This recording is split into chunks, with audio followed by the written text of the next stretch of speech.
What is going on, everybody? Welcome back to Bottom of the Sixth. I'm your host, Dominic, Pasella, joined with my co-hosts, Madison Holder. And Ashton, Sharinn. And guys, so much happened in sports this past week. Let's dive right into it. What do we want to start with? Some NBA? I just want to say I'm so happy we're all back together again, guys. It has been, 3 weeks now without a show? Feels good to be back. We missed out Whole Veterans gang Day, is here too. election. We're all back. I think this is the first time we've been whole in a long time, I'd say. A long time. I'm so excited to be here. I know that we're going to dive in with some NBA, which we haven't touched on yet. Who wants to get us started with that? What's our first team we want to cover? We could go the New York Knicks here right now. They're playing against the Wizards. They're dominating 71-49. But really, this has been a team that struggled defensively, right? And this is kind of what I think a lot of people expected after the Cat trade and after losing some depth in Dante DiVincenzo, in Julius Randle. They've struggled defensively. They come in 21st in the league in defensive efficiency on both on the perimeter, and they come in ranked 24th in defensive efficiency inside of the paint. Okay, teams behind them are Atlanta Hawks, Indiana Pacers, Chicago Bulls, Brooklyn Nets, Pelicans, Raptors, Jazz, and Wizards, who are all under 500. Only one above 500 team is with them there, with the Los Angeles Lakers. So they're going to need to turn that up. And then the other thing is, for the backup center position, Jericho Sims at times looks lost defensively. He's kind of cleaned it up a little bit today. But Ariel Hukporti, he came in 2 or 3 games ago. He played really nicely. And a lot of Knicks fans have been calling for him to go back in 30 minutes. He went 3 for 5 from the field. He had 4 rebounds, 3 assists, 4 blocks, contributed 7 points. He did enough to help them get the win. Yeah, and I actually had a question for you about Cat. Do you think that he's delivered this season? I mean, he's putting up 26 a game, all 50% from 3, 54% field goal overall with 12 rebounds. Do you think that he's doing what you wanted him to do? Do you expect more on the defensive end? What are you seeing out of Cat? I mean, look, Cat is exactly what we thought he was going to be, right? A prototypical stretch 5 who can shoot the 3-ball efficiently, who's going to get you a lot of points. Look, his rebound numbers are really nice to see, right? Obviously, he's been a consistent rebounder in his career. The assist numbers at 3. He's a 5. He's not really supposed to get assists. Defensively, I got exactly what I think Knicks fans expected, right? He's a guy who's going to play decent defense, nothing great. He's not going to wow you. He'll have that 1 or 2 great game defensively. But it's been a little bit more lax than usual, but I don't think it's really on Cat. I think it's more of just that they're dealing with a lot of injuries and they don't have a prototypical defender down low to help them out. I think that, some of the struggles that the Knicks are facing right now can obviously be credited to that Cat trade, because I think that when you make a change that big, you lose players like DiVincenzo, you have to rebuild a little bit. You're not just going to play together in perfect harmony like any sport ever. They're rebuilding a little bit, and I think their defense is a little worrisome, but they have had some success. If you look at it, the Knicks have allowed 13.5 on average opponent points off turnovers, which is the second least in the league. So they're pretty good at that. And they're the 5th best in minimizing opponent fast break points, allowing 13.3. So they do have some good aspects of their defense. I don't think that's entirely credible to it. So I think that part of the reason, too, is just that rebuilding season, like I said. But I think that some of those aspects that you've discussed are worrisome as well. Yeah, look, they're a rebuilding team. They're relying a lot on rookie minutes, right? Bakome Dadier, their rookie. He's 19. I think they drafted him to kind of develop him, but he's kind of been thrust into this role where he's got to play. And look, the past 2 games, he's played really nicely, right? He has 6 points today with a rebound. Last game, he played really nicely as well when he's been called upon. So I think it's just going to be a feeling out period for him. And a lot of these rookies, like Tyler Kolek, Mr. Barbecue Chicken. But, it's something when they get their depth back and they really can kind of play cohesively, it's going to be better. Yeah, and I think that in basketball, too, NBA momentum is so important in that league and in the sport. So I think that right now, even though they might be getting off to a slower start, we're going to see some good stuff from the Knicks later in the season. I think it's just going to take a little bit of time. Yeah, and teams in the East that aren't really doing well momentum-wise, the Philadelphia 76ers, a lot of people are saying that they're not playoff bound and that the Detroit Pistons are. I mean, the Pistons are 7-8. But yeah, like I was thinking, it was way too early to tell. The Sixers starting 5, they haven't played a single game altogether all year, I believe. And Embiid's been hurt, and there was all that controversy with the load managing thing, saying he's not going to play back-to-backs. He got suspended, and now he has an illness, I believe, so he's not playing. Paul George has been out for a while, and now Tyrese Maxey's been gone since November 6th. So I don't think that they're not going to make a run. Everybody knows that the Sixers can't make it past the second round. That's their thing. But if you look at previous stats, and for example, I want to look at the 2023 Clippers. They were a team, they were 4-7 on November 18th of last year, ended with 50 wins and the 4 seed. So the NBA, there's so much that can happen in 82 games. So it's one of those things where with the Philadelphia 76ers, you want to count them out. You want to say, oh, they have 2 wins. It's over for them. They can definitely easily come back and make the play-in tournament. And I don't know if they're going to make a run, but they have studs on that team. Tyrese Maxey is a dog. Embiid, 2 years removed from an MVP. And Paul George, he's older, but he's still an efficient player. He's going to give you what you need. And I don't know. I think the 76ers team is an 8 seed at the least. What do you guys think? Yeah, I mean, like, I could see them making the playoffs, and I think it's going to really come down to one guy. Obviously, we mentioned their starting five's banged up. It's going to come down, yes, Tyrese Maxey, he's incredible, but we already know that. I think it's going to come out to somebody who's going to break out, right? And when I look at that and I look at this roster, it's been Jared McCain, right? He's been incredible, right? He has 12 points today, and not only is he making baskets, right? It's easy to make the baskets per se in terms of chucking up 40 shots. Inevitably, you're going to get a few to go. He is doing it on almost 50% shooting, right? Which is an incredible feat in its own right for a guy of Jared McCain who is a 20-year-old rookie, right? And this is kind of what the 76ers have needed. They needed another kind of youngster, I think, to kind of help elevate these guys so that when Paul George is out, right, or if Embiid is out, they have another scorer who is efficient enough to kind of help out with that management with Tyrese Maxey. I think, yeah, it's really important that they have a rookie that is so talented and such an athlete in Jared McCain because they're riddled with injuries right now. And I think obviously that's what's contributing to their struggles the most.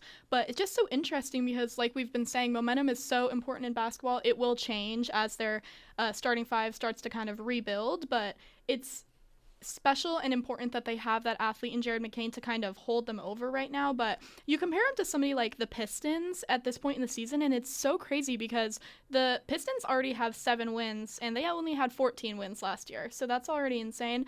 And then they finished last in the Eastern Conference, but they're already moving up, and the 76ers had 47 wins last year, finished 7th in the conference. They're currently ranked 14, and they're at the bottom. They're not doing very well, and I think that the biggest difference I see when I look at two teams like that, because nobody would have expected the Pistons to do well after their season last year. Okay, well is an overstatement. Well, I think they're doing well. They're a 5 seed in a terrible East that are still under 500, and they have the 10th easiest strength of schedule in the entire NBA. I wouldn't say that they're doing well. They're still not a great team. Cade Cunningham, though, I mean, he is showing promise, 23 points per game, second in the league in assists with 8.7. But doing well, I think, is still a stretch. Well, when I look at two teams, and the Pistons and the 76ers, I look at their defenses, and I think that they are so drastically different. I think that specifically in defensive rebounds, those are very undervalued in the game of basketball, and I think they're super valuable to the game. The Pistons, if you want to say they're not doing well, they have the 6th best defensive rating in the NBA right now of 35.9, and they're the 2nd best in defensive rebounds. They are averaging 35.9 this season, which is really valuable. They're really utilizing those opportunities to minimize opponent scoring. They're 2nd best in defensive rebounds, the Pistons.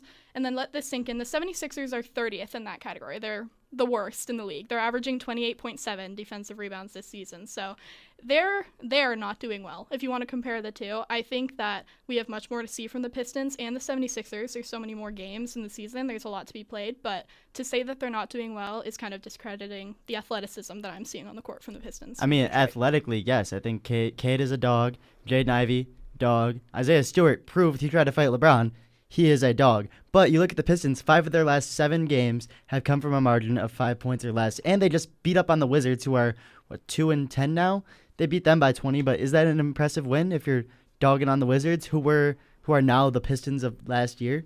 I think JB Bickerstaff did make an improvement to the team, way better than Monty Williams, but I don't think that this is a team that is going to make a run in April. Well, you can say that right now about the Pistons, but you can also say, then you're sitting here saying the 76ers will make a run, so it's really hard to tell. Because they haven't had a cohesive unit all year. They've been missing the majority of their starting 5. When your star point guard's out, when your MVP caliber center's out, there's not a whole lot you can do. I'm not saying the Pistons are going all the way. I'm just saying that to say that they're not playing well, I think they're doing decent, and they're definitely doing better than last year. And that's all I have to say. Along with their statistics, I think they're doing great. But if you want to talk about a team that's really doing well and you can't argue about it, it's the Cavaliers. I'm so focused on them right now because they're a team that I did not expect to dominate this season while it's starting. And they have the second best start to a season since the Warriors' 24-0 start since 2015-16 season, and they're only the fourth team to ever start 15-0 in the NBA. What are your guys' thoughts on the Cavaliers right now? I don't think they're going to go as deep as people think they will. I think they will. If you look at their Ashton. roster up and down, they're really not that bad of a team. Okay, they have a good coach. Donovan Mitchell is that guy. Darius Garland. I think everyone always forgets about Darius Garland every year, and then every year Darius Garland is like, "Hey guys, like I exist, right? I was an all-star." And then Evan Mobley. I mean, there's a reason he got his max, and Jared Allen. But really, I think it's going to be a big shout out here to Utah State legend. Okay, Sam Merrill.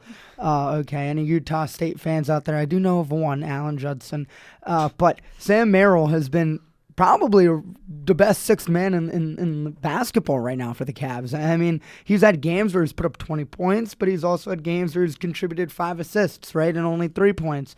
But what he is doing so well is defensive efficiency with him, and he brings that scoring off of the bench, right? Mm-hmm. He only has 6.8 points in terms of games, but if you look at his per 32 numbers, that number increases well above into the tens. So Sam Merrill, he is contributing the correct way, and you can see it in them attributing more minutes to him. So Sam Merrill's been a key part, but they have depth up and down this roster, and I think that's why they're going to make a really good run. Yeah, you talk about players like Merrill and the sixth man and depth on the roster, and I that's exactly what I credit it to. Donovan Mitchell is doing really well. He's their point leader, but he didn't even play against the Hornets the other night, and they still won 128-114. And I think their bench is just so deep, and I think it's so important that they're able to build the athleticism of these players from the bench and still succeed without star players like Mitchell and Jared Allen also, like top 10 in rebounds. He's doing so well for them as well. So, when you can have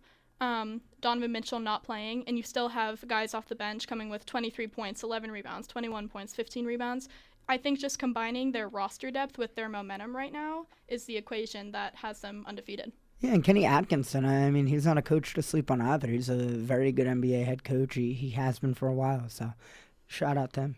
Yeah, I think the Cavaliers, I'm with Ashton. I think the Cavaliers are going to go pretty far. Obviously, momentum can shift very fast, as we've been saying. Another team that's shocking me is the Warriors, because I've been a Warriors fan for a long time now, and are they finally coming out of their championship hangover from 2022? What do you guys think? I mean, it's Steph Curry. He's inevitable. Let's be real. He's having a phenomenal year. It was shocking when I saw that the Warriors are at the top of the power rankings, especially in the West, because the West is insanely good this year, especially compared to the extremely weak East. Let's just take a look at Curry right now. He is averaging 22.7 points, which really isn't a lot, but he's shooting 48% field goal, 43 from 3, and 6 assists per game, which is extremely valuable off 2 steals, which is, I'm pretty sure, nearly a career high. Yeah. So to do this at his age, I feel like the Olympics has definitely helped him get his groove back, him playing with LeBron and KD, finding more rhythm, and he's definitely having a lot of fun because he knows he's almost at the twilight years of his career. Yeah, I love Steph Curry, and I just think I've always thought the Warriors roster is pretty deep itself. I love players like Kevon Looney, and so I think that they're doing really well. But they, the team overall, is third in points scored right now, points differential, and they're second in rebounds. So they're doing really well offensively and defensively. So I'm excited to see if their momentum kind of picks up, because I was really embarrassed to be a Warriors fan after they won the championship. So I don't know, but that's a nice little wrap up, I think, on our opening NBA thoughts. I just wanted to say one thing about Buddy Hield. I think with Klay Thompson leaving, everybody thought it was the end of the Splash Bros. Buddy Hield came in. Steve Kerr did what he does best. He took a good shooter, made him a great three-point shooter, and now Buddy Hield's shooting 46.9% from 3, and he's doing phenomenal, way better than anybody thought. He's dropping 17.7 a game. Yeah, I could not believe they traded Klay Thompson just because he was a Splash Bro, but I think it was the right move, just the way he was playing, and now the way he's playing in Dallas kind of reinforces that in my mind. But let's talk a little bit about football. It was a big football weekend, especially in college football. On the campus that this show is coming live to you. ASU finally ranked. They are number 21 in the AP poll after a big 24-14 upset over number 20 Kansas State. ASU's first time being ranked since 2021, and they still are contenders for the Big 12 championship. And what are your guys' thoughts after that Kansas game? I just want to throw it to you. Well, look, I'm going to say Desmond Howard, I don't know what he was even doing, just from a professional standpoint, to say that this game did not deserve to be in a rundown. You are getting paid hundreds of thousands, if not millions of dollars, because you're Desmond Howard, to do this show and be a part of it. Yeah. To complain about something so simple like that is just...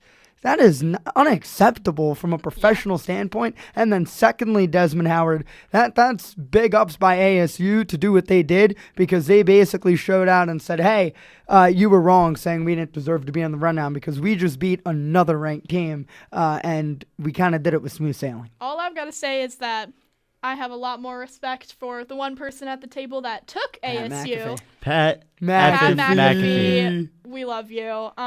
Yeah, I think that comment was ridiculous. I think anybody watching could have seen it was a big game, and the outcome proved that it was. So I totally agree. But Kansas State, Levitt was going off in that game. CBS, didn't they come out with their QB power rankings today? Sam Levitt is number 4, and I think that he is just he's really coming out right now. I think that he's really good at extending plays and keeping them alive. And I think that watching that game against Kansas State, he had a lot of time in the pocket, which is, credit to his offensive line. But even when the pocket began to collapse during that game, he is just a really mobile quarterback. I think he's a good scrambler. I think he's really good at keeping plays alive, and he's quick on his feet. So I think that his ranking as number 4 is really credible to his quickness on his feet and his performance on the field this weekend. But what do you guys think about ASU overall going into next week, playing another top 20 team in their homecoming game? Yeah, that Kansas State game, one thing I have to say, his ace receiver, Jordan Tyson, 12 receptions, 176 yards, and 2 touchdowns.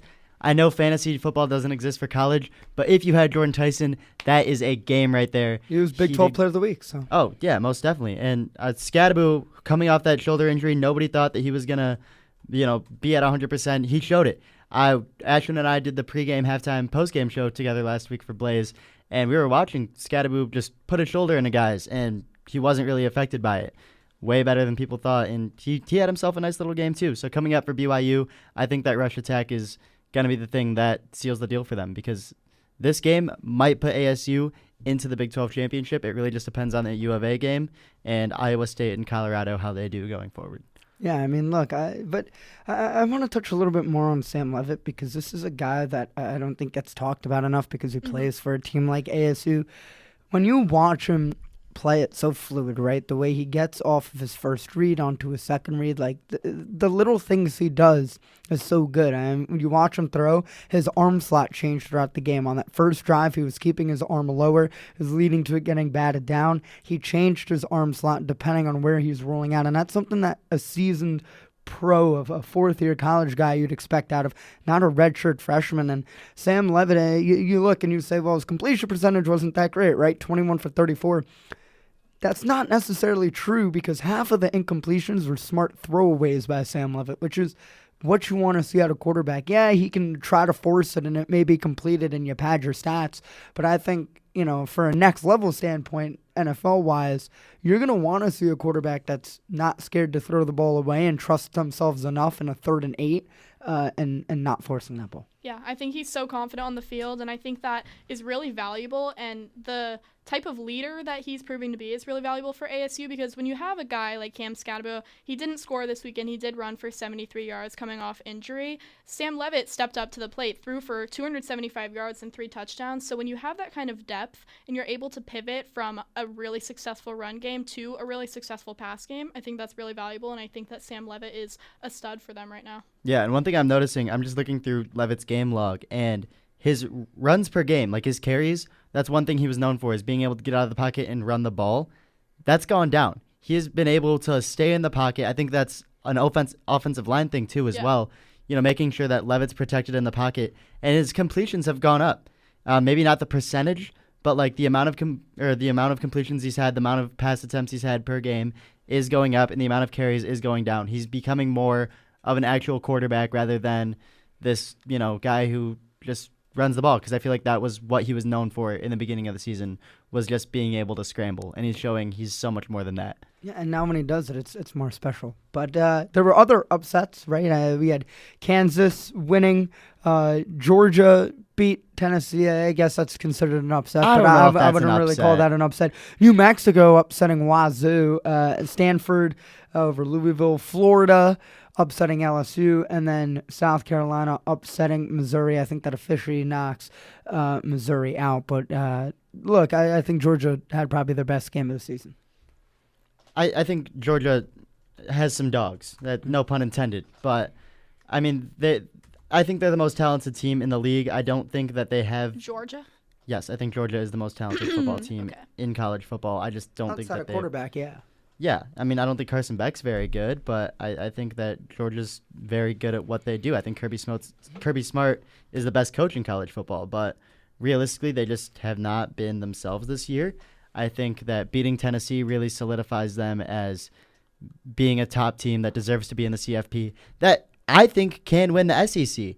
I mean, it depends on Texas, really. They did beat Texas by 2 scores last time, so I don't know. We'll see. I think the SEC is just a mess right now if I'm looking at it. I just think that Texas is so up and down. I think they're finally starting to find some stability as they stabilize their quarterback position.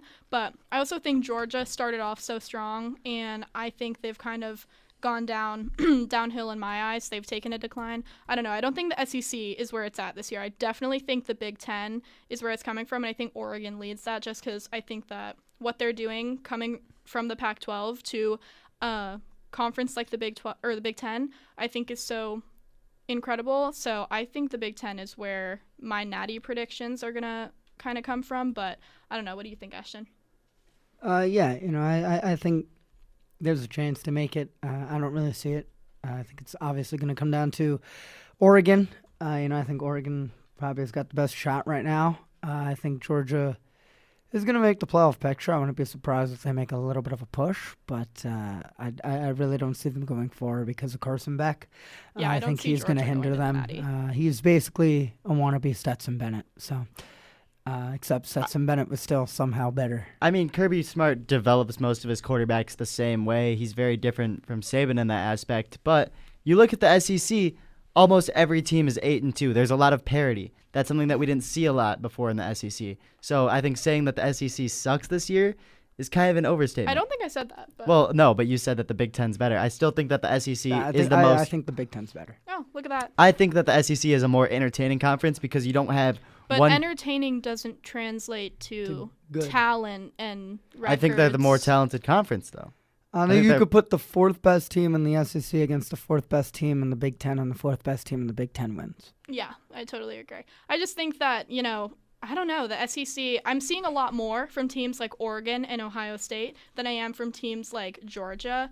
And I think just because the momentum is different for both of those teams, so I think that teams like Oregon and Ohio State are kind of on the up, while Georgia has just shown me a decline this whole time, and I think it's credible to Carson Beck not to put it all on one person. But I don't know. I think the team that probably impresses me the most out of the SEC would be Texas, just because I like seeing kind of what they're doing as they shift their game around, but I don't know.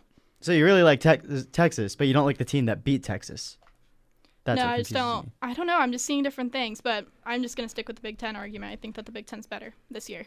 I don't know. I think there's a lot more parity in the SEC, and that shows that every team in the SEC is better because nobody's really getting stomped on. Everybody's beating everybody, and that makes a better conference. You don't see Bama or Georgia dominating every team. So I think, yes, Bama and Georgia have taken small steps back, but I think almost every other team in the conference has gotten better, besides maybe the Vandy's and the Mississippi States, who are just always going to be stuck at the bottom probably. So I would love to hear your natty prediction then.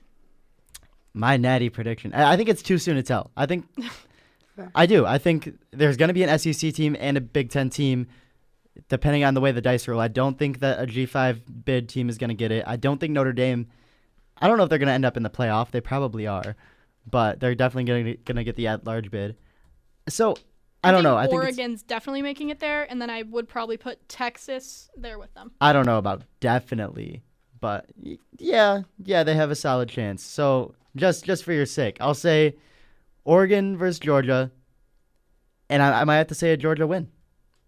I sound like I'm obsessed with Georgia and I love them, but like, I don't know. I just see it happening. What do you think, Ashton? Yeah, I mean, look, I think that's a fair prediction. I would go Oregon in that matchup, but yeah, I mean, we'll just have to see. Yeah, well, you want to talk about teams that somebody likes, most people don't. Dom, why don't you talk us into the Chiefs this weekend? The dark voodoo magic is over. Mahomes is washed. Dethroned! Yeah, they're gone. It's gone. 9-0. Goodness. It's over. Josh Allen. I've been using the term dog a lot, but he showed that he was a dog. He's a That stud. 26-yard touchdown run in the fourth quarter to ice the game. Mahomes knew it was over, and Mahomes was known for that clutch gene, the comeback guy. He'll pull the Mahomes magic to do whatever he could. He threw a pick right at the end of the game. It's over. I mean, yes, in the playoffs, we probably won't see that happen. I don't know what the team does in the playoffs to always secure a Super Bowl appearance. But I don't know. I think we're seeing the new Brady versus Manning in Allen versus Mahomes. They're 4-4 head-to-head record overall. They both get the best out of each other every game. Every game is insanely entertaining. But Allen's never beat Mahomes in the playoffs. No, I don't think it's a necessarily Josh Allen thing. I think it's just an overall team thing. Tyler Bass, and the kickers. I mean, they just can't seem to get away with kickers. Scott Norwood, now Tyler Bass. So eventually it's going to happen, and I hope it does for the Bills fans. But, yeah, I think it's more of a team thing than Josh Allen. Yeah, I think it's just a playoff thing. Like, Yeah. I feel like when you get to the playoffs, the Chiefs become a different team, unfortunately. But a lot of people were saying the Chiefs were going to go undefeated. I did not think that whatsoever, and I knew if a team could beat them, it would be the Bills and Josh Allen. I think they just finally met their match in the Bills. It's kind of like a little rivalry they play every year. So I just think Josh Allen, like Dom was saying, the fact that they had 3 rush touchdowns yesterday and their rush leader was Josh Allen, it wasn't even the running back. He had 12 carries for 55 yards and 1 rush touchdown. So I just think he's so multidimensional and he's such a leader and he really contributes to the culture in Buffalo. So I think I'm just praising Josh Allen because I dislike Patrick Mahomes strongly. I'm so happy that he took him down. All right, but let's talk about Mahomes. 196 yards yesterday, 2 interceptions, only 1 touchdown. Do you think that the he's going to beat Brady combo is over just because of this regular season? No. Or do you think with those 3 rings already, he's already creeping up in the GOAT talk? He's already creeping up in a GOAT talk because of the 3 rings and just because he is Patrick Mahomes. Yeah, people have been calling him GOAT forever. I refuse to put those 2 words in the same sentence positively, but I don't know. I just think Patrick Mahomes, to me, is not the type of leader that I see in other starting quarterbacks. So I think that probably just contributes to my mindset about him. So I think it's hard for me to talk about whether I think he's GOATed or not just because of that. Explain this leader thing. I just think that Patrick Mahomes, not to sound like a major hater, but I think he's a baby. I think he's a whiny baby on the field, and I think that I don't really have respect for him because of the way I see him act on the field, and I don't see quarterbacks like Josh Allen doing that. So I think that contributes to my mindset about 2 teams like that, and I don't know. That's my kind of hate on Patrick Mahomes. And then real quick, talking about being dethroned, the Giants did bench Daniel Jones. I think this is going to be good for Malik Neighbors because he could have one of the worst rookie seasons of all time, 1,000 yards and less than 5 touchdowns. But that is good for all the Giants fans. They're very happy about that. Yeah, Tommy Cutlets is back. We'll see how that goes. And that's The a wrap for this lobster. week's episode of Bottom of the Sixth. I'm Dominic Pasella. Madison Holder. Ashton, Sharinn. And we'll see you guys next time. Bye.